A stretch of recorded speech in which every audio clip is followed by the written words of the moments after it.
الشیطان الرجیم بسم اللہ الرحمن الرحیم۔ پناہ مانگتا ہوں اللہ کی شیطان مردود سے۔ شروع کرتا ہوں اللہ کے نام سے جو بڑا مہربان اور مسلسل رحم کرنے والا ہے۔ قائم ٹی وی کراچی اسٹوڈیو سے آپ کا میزبان اقبال حیدر ندیم پروگرام تاریخ کربلا کے ساتھ حاضر خدمت ہے۔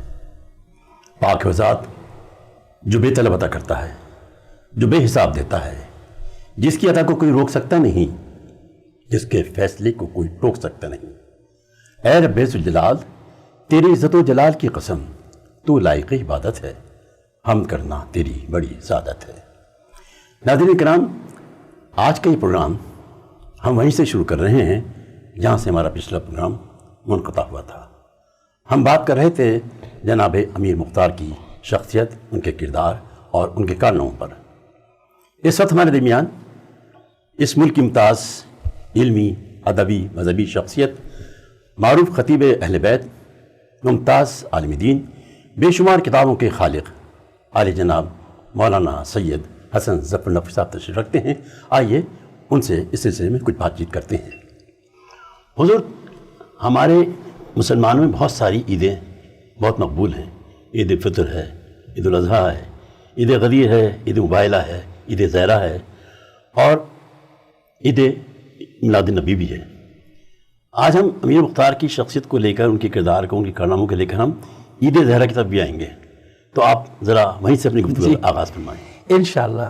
بسم اللہ الرحمن الرحیم، الحمدللہ والصلاۃ علیہ۔ اچھا، جہاں ہم نے بات کو ختم کیا تھا وہ ہم نے اعتراضات کا ایک پہلو بتایا تھا جو ہمارے برادران کی طرف سے آتے ہیں، ان کا جواب دیا تھا، مختصر، وہ بھی تفصیل سے تو کتابوں میں موجود ہے۔ اب آتے ہیں دوسرے پہلو کی طرف، جو ہم نے عرض کیا تھا کہ ہمارے یہاں بھی کچھ لوگ ہیں جو شکوک و شبہات میں ہیں جناب مختار کی طرف سے۔ اچھے پڑھے لکھے لوگ، ایسا نہیں کہ پڑھے لکھے لوگ ہی تو اختلاف کرتے ہیں، بالکل۔ تو ان کی تسلی بھی ہم نے کئی بار کی ہے اور پھر تسلی کرانا چاہتے ہیں کہ یاد رکھیں، پہلے ہم اس زمانے کے ماحول میں تو جائیں کہ اجازت معصوم سے لینے کا ذریعہ کیا ہے، وسیلہ کیا ہے۔ ارے بھائی، واقع کربلا ہو چکا ہے، تقیہ کا زمانہ ہے، معصوم کو خوف نہیں ہے کسی کا، لیکن لوگ نہیں آتے۔ معصوم نے منع کیا ہوا ہے ڈر کے مارے، کیونکہ جو آئے گا وہ پہچانا جائے گا، پھر مارا بھی جائے گا۔ جاسوس لگے ہوئے اور مارے گئے نا، مار دیے جاتے تھے، قتل کر دیا تھا۔ جہاں 1,20,000 قید میں تھے حجاج کی۔ جی حجاج کے بارے میں صرف ایک تعارف اپنے برادران کو کرانا چاہتا ہوں کہ انہوں نے اپنی نئی نسل کو کتنا گمراہ کیا، وہ بتانا چاہتا ہوں۔ یونس حسرت ایک رائٹر ہے، تھا یعنی اب تو نہیں ہے، 67-68 میں بچوں کی کتابیں فیروز سنس چھاپتا تھا، میں سارے حوالے دے رہا ہوں۔ فیروز سنس چھاپتا تھا تو اس نے کتاب چھاپی تھی دنیا کے 8 خبیث انسان۔ یہ فیروز سنس پاکستان کی بات کر رہا ہوں۔ 8 خبیث انسان، دنیا کے جو 8 خبیث ترین انسان ہیں، اس نے ان کا اس کتاب میں اس نے ان کا ذکر کیا تھا۔ وہ شروع ہوتا ہے نہرو سے، جس کا محاورہ کہتے ہیں کہ روم جل رہا تھا، نہرو چین کی بنسی بجاتا، وہ نہرو سے شروع کیا اس نے۔ اس کے بعد جناب وہ چنگیز خان، ہلاکو خان، راسپوتین اور ان سب کو، اس 8 خبیث انسانوں میں اس کا نام شامل تھا، حجاج بن یوسف کا۔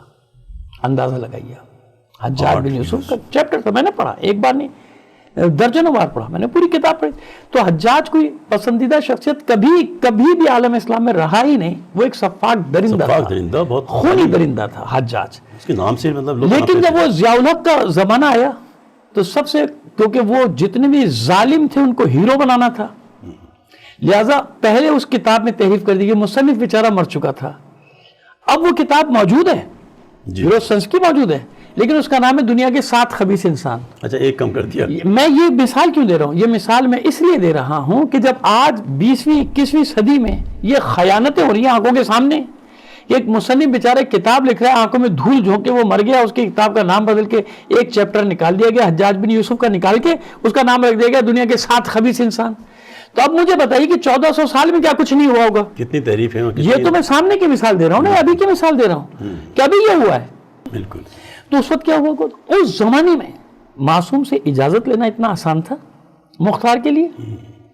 جب مختار نے امام سے، یہ ابھی اس سے پیچھے بہت لمبی چوڑی تاریخ ہے، لیکن ہم تو سرے مطلب آ رہے ہیں کیونکہ ظاہر ہے کہ وقت آپ کا محدود ہوتا ہے۔ جناب مختار نے جب قیام کا ارادہ کیا اور سارے ساتھیوں کو جمع کرنا شروع کیا تو ہر ایک کی زبان پہ یہی سوال تھا کہ امام کی تائید ہے یا نہیں، ہے نا؟ جو آج ہے وہی سوال اس وقت بھی تھا۔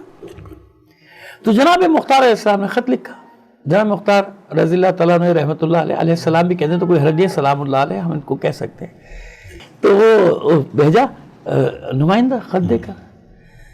جناب مختار نے کہتے ہیں کہ ملاقات بھی کی، وہ ہم نے لکھی بھی ہیں، دونوں تینوں روایتیں جتنی بھی ہیں سب لکھی ہیں.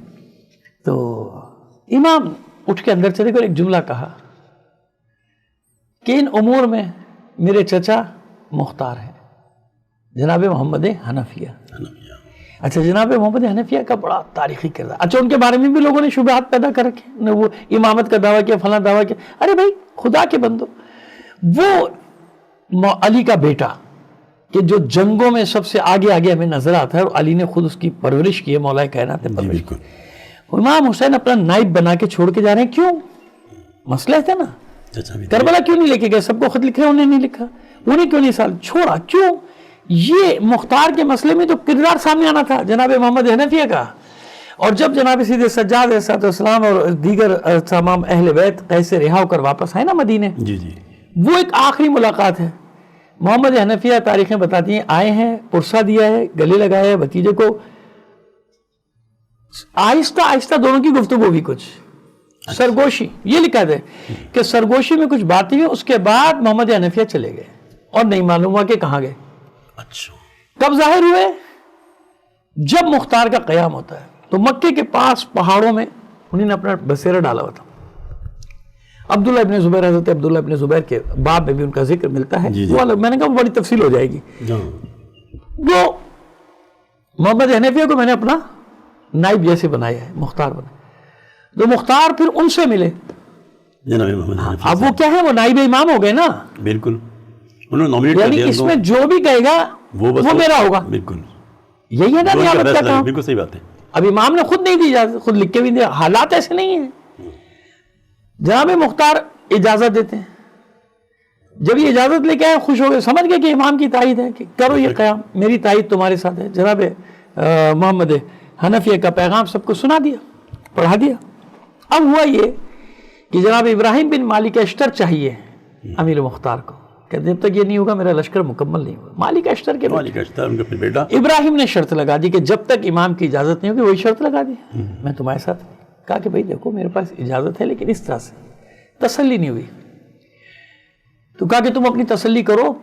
اس نے 50 افراد کا وفد بھیجا ابراہیم بن مالک اشتر نے. کہیں کہ خود بھی ساتھ گئے، امام سے ملے. امام نے وہی جواب دیا. یہ امر محمد حنفیہ کے، میرے چچا محمد حنفیہ کے حوالے. اور جب محمد حنفیہ سے ملے، جناب محمد حنفیہ نے تائید کر دی جو قیام کرے گا اس کا مقام اور منصب بتائے گا، مختار کا ساتھ دینا ہے. اس کے بعد پھر ابراہیم بن مالک اشتر پکے ہوئے. اور جب یہ ساتھ دینے پہ آماد ہوئے تو پوری اور جو ان کے بھی حامی تھے جتنے بھی، پورا لشکر بن گیا، قیام ہوا. اب یہیں سے میں گریز کرتا ہوں. 2 روایتیں پیش کرتے ہیں، پھر عید زہرا بھی اسی میں آ جائے گی انشاءاللہ. آپ کو وقفہ لینا ہو تو لے لیجیے گا، بتا دیجیے گا مجھے جہاں بھی وقفہ لینا ہو. اب میں بتاتا ہوں. حکم ابن مختار یا حاکم ابن مختار بیٹے ہیں جو بچ گئے تھے نا شہید ہونے سے جناب مختار کے. ایک بیٹے جناب ان کے ساتھ چلے گئے تھے ثابت بن مختار، وہ چلے گئے تھے ابراہیم بن مالک اشتر کے ساتھ ان کی شہادت کے بعد. ایک یہ حکم یا حاکم رک گئے تھے، یہ بوڑھے ہو چکے تھے، ضعیف ہو چکے تھے. جب ان کی ملاقات ہوئی 5ویں امام سے بازار میں، اس کے بھی حوالے ہیں میرے پاس. بازار میں ملاقات ہوئی تو آئے، دستبوسی کی اور آنکھوں میں آنسو تھے. امام نے پوچھا کون؟ کہا کہ میں مختار کا بیٹا ہوں، حکم یا حاکم ابن مختار. امام نے گلے سے لگائے دعا، کہ مولا خلش ہے وہ دور کرنا چاہتا ہوں، اور آپ کا کہا میرے لیے آخری ہوگا. اگر میرا باپ غلط تھا تو غلط ہے، صحیح تھا تو صحیح. کیا پوچھنا چاہتے ہو؟ معصوم نے پوچھا. کہا میرے بابا کو لوگ برا بھلا کہتے ہیں، آپ مجھے بتائیں کہ میرا باپ کیا تھا. جو آپ کہیں گے وہ حرف آخر. اگر برا تھا تو میرے لیے بھی برا ہے، برا نہیں تھا تو میرا صاف تو ہو جائے میرا. کیسے؟ امام نے پھر گلے سے لگایا، مسکرائے اور پھر کہا کیا تیری تسلی کے لیے اتنی بات کافی نہیں کہ تیرے دیے ہوئے پیسوں سے میرے باپ نے میری ماں کا مہر ادا کیا ہے. معصوم کسی معاذ اللہ ناجائز فرد کے یا ناجائز کام کرنے والے فرد کے پیسے سے اپنی زوجہ کا مہر دے سکتا ہے؟ اچھا، ماں سے مراد کیا ہے یہاں پہ؟ جناب حورہ. وہ بھی ماں ہوئی نا. جناب حورہ وہ کنیز ہیں جن کا تعلق سندھ سے تھا, جو مال غنیمت میں جناب مختار کے پاس آئی تھی, پاکیزہ تھی. اس زمانے میں دستور یہ بھی تھا, قانون یہ بھی لوگوں کو بتانا ضروری ہوتی ہیں باتیں, کہ کنیز کی مرضی ضروری ہوتی تھی بیچنے کے لیے نا, کہ اگر وہ کسی کے ساتھ جانے پہ راضی نہیں تو بیچ نہیں سکتے آپ اس کو, وہ جو مال غنیمت میں جو کنیزیں ملتی. تو جناب حورہ نے کسی کے ساتھ بھی جانے سے انکار کیا تھا, ایک پاکیزہ, اور ان کو کوئی ہاتھ ہی نہیں لگا سکتا تھا, صرف ابا کا ایسے کونا پکڑتا تھا.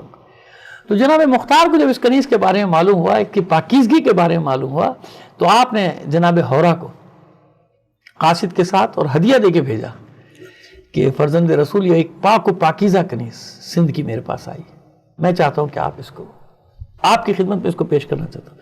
اور ادھر جب یہ دق الباب ہوا تو امام خوش ہو کے کہتے ہیں کہ میں نے رات کو خواب میں دیکھا ہے کہ اللہ کا رسول جنت کی حور کے ساتھ میرا عقد پڑھ رہا ہے. اب آپ بتائیں, ایک طرف اللہ کے رسول بشارت دے رہا ہے اس کنیز کی, ایک طرف مختار ہدیہ دے کے اس کنیز کو ساتھ دے رہے ہیں, امام اپنے عقد میں لے رہے ہیں. انہی جناب حورہ سے ولادت ہوتی ہے, ان کے رحم مبارک سے ولادت ہوتی ہے جناب زید کی. اور کتنا بڑا مجاہد ہے زید شہید.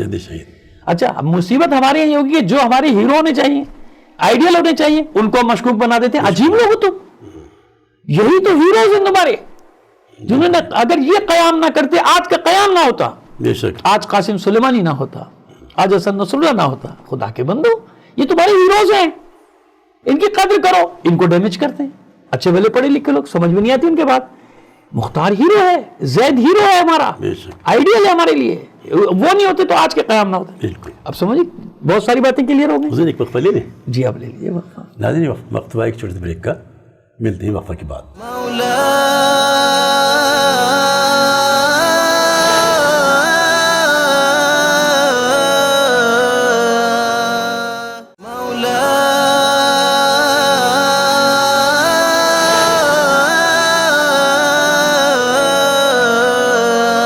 خوشامدید ناظرین, ہماری گفتگو وہیں سے شروع ہو رہی ہے جہاں سے منقطع ہوئی تھی.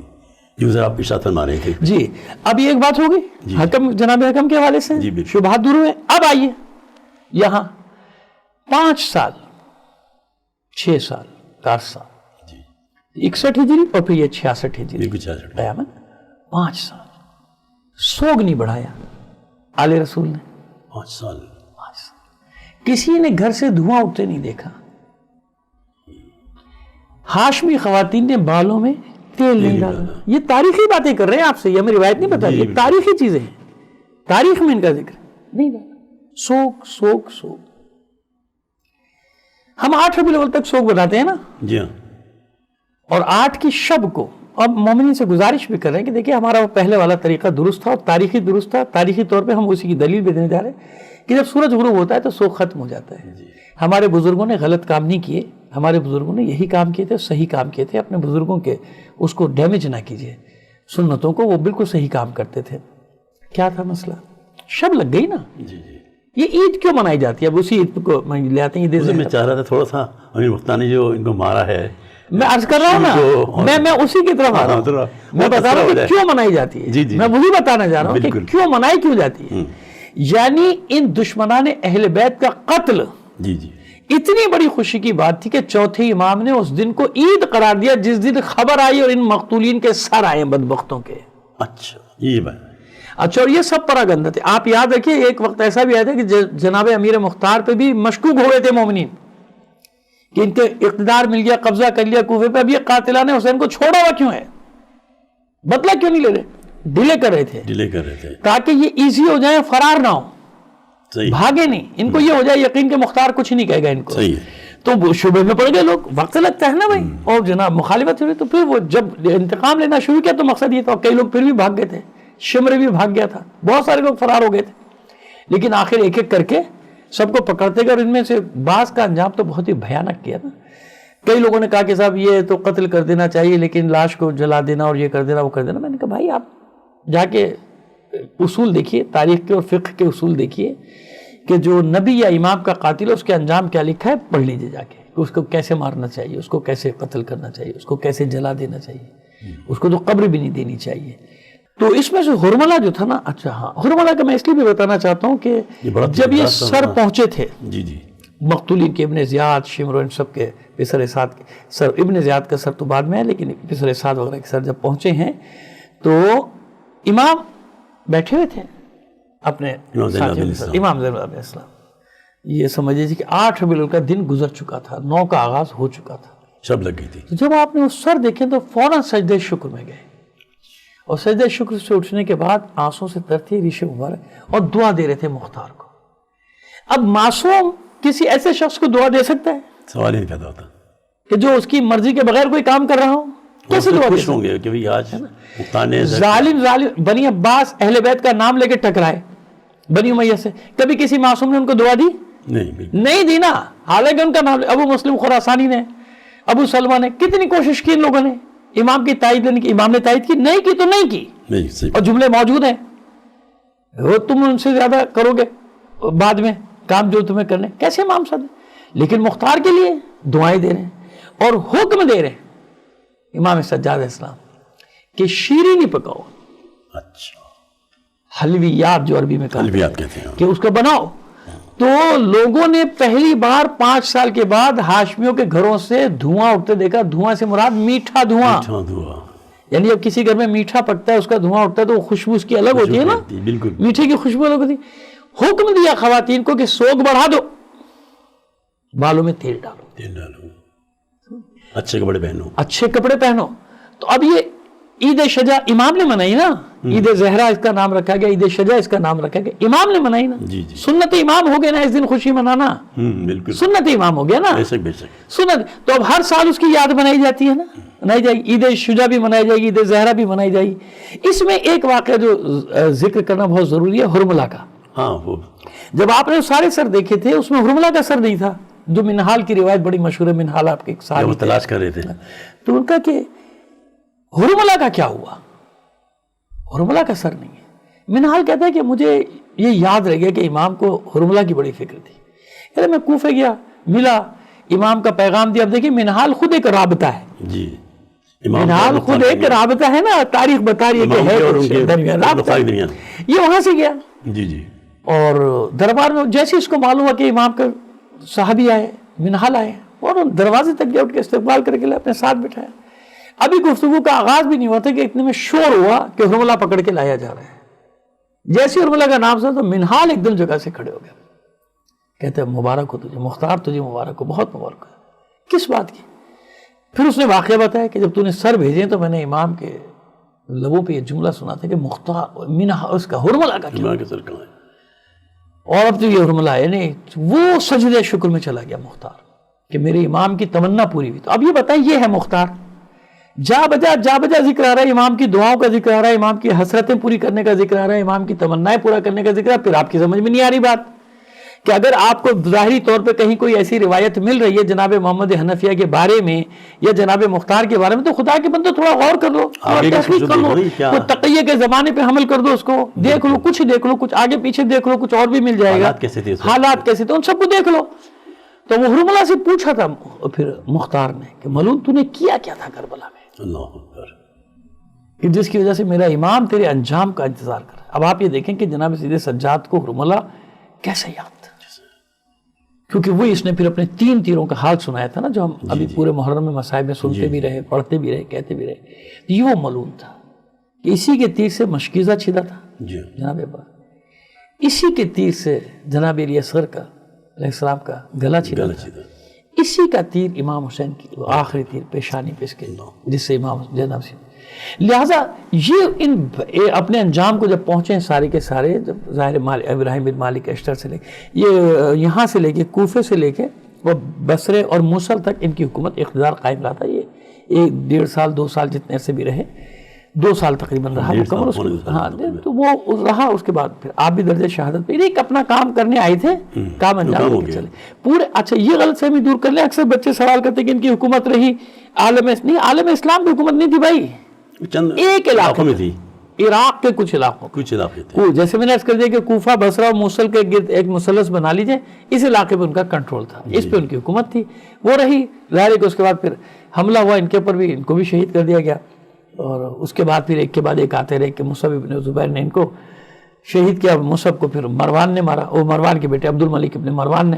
آ کر ختم کیا. وہ ایک بہرحال بڑی آپ جو لوگ جاتے ہیں ان کی معلومات کے لیے, جو نہیں گئے ان کی معلومات کے لیے عرض کر دوں کہ جب کوفہ جاتے ہیں تو مسجد کوفہ کے پیچھے وہ دارالعمارہ ہے, جہاں ساتھ ہی مولا کائنات کا جو رہائش گاہ, اس وہاں کی جو رہائش گاہ ہے وہ ہے. پھر اس کے ساتھ ہی دارالعمارہ کا جنگل جس کو ڈھا دیا گیا تھا نا, آج تک وہاں کچھ بن نہیں سکتا نا, بس باؤنڈری اور اندر جنگل ہے, پرانے کھنڈرات کے ذرا سے آثار, وہ بنیادوں کے آثار, اور کچھ نہیں. وہ بھی ایک عبرت کی جگہ ہے, اس کو دیکھنا چاہیے. اس کی تاریخ بھی بڑی عجیب ہے.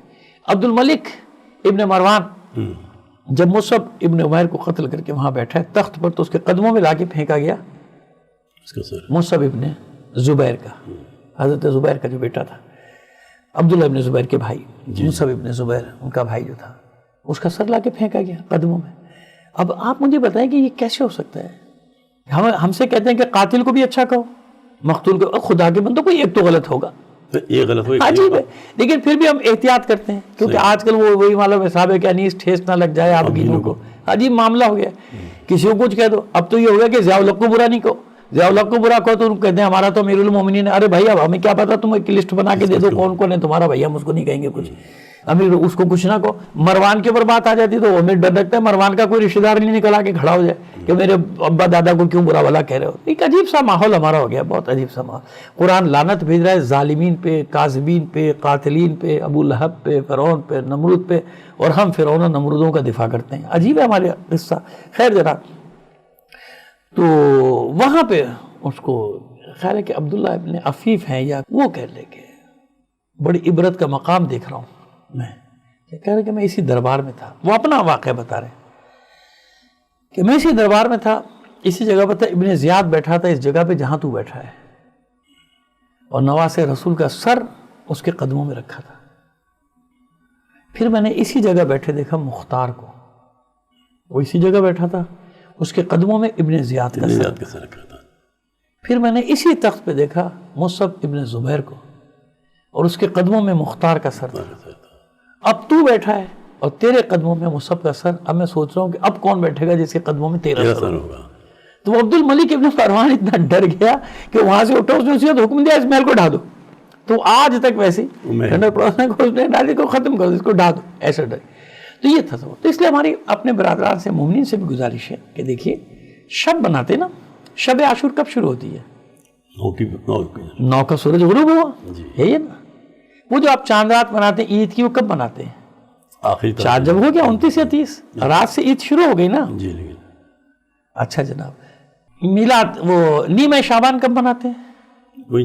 14 کا سورج غروب ہوگا نا, جیسے ہی سورج غروب ہوا میلاد شروع ہو گیا, نیمہ شعبان کا. اسی میں شب ہوتی ہے نا ساری, شب 13 رجب, شب عید میلاد النبی, شب نیمہ شعبان, شب 15 رمضان, شب قدر 23 تو کل ہے, لیکن 22 کا سورج غروب ہوا, شب قدر شروع ہو گئی.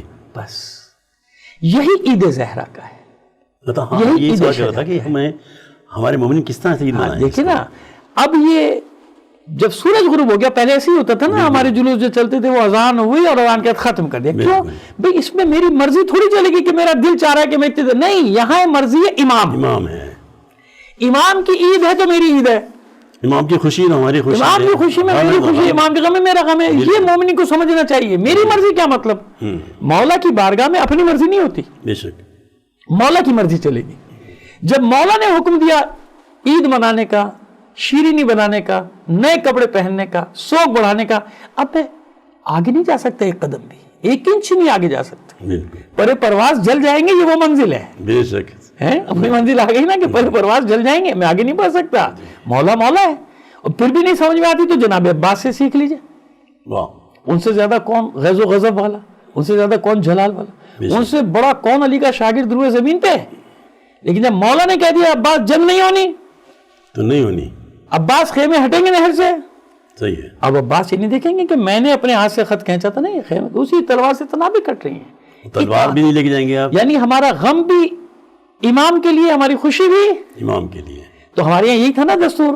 تو اس لیے ہمارے مومنین سے گزارش ہے, میں ایک طالب علم کے حصے سے آپ سے گزارش کر سکتا ہوں, آپ کے سامنے چیز رکھ سکتا ہوں کہ جیسے ائمہ تحریر نے کہا ہے ویسے کیجئے.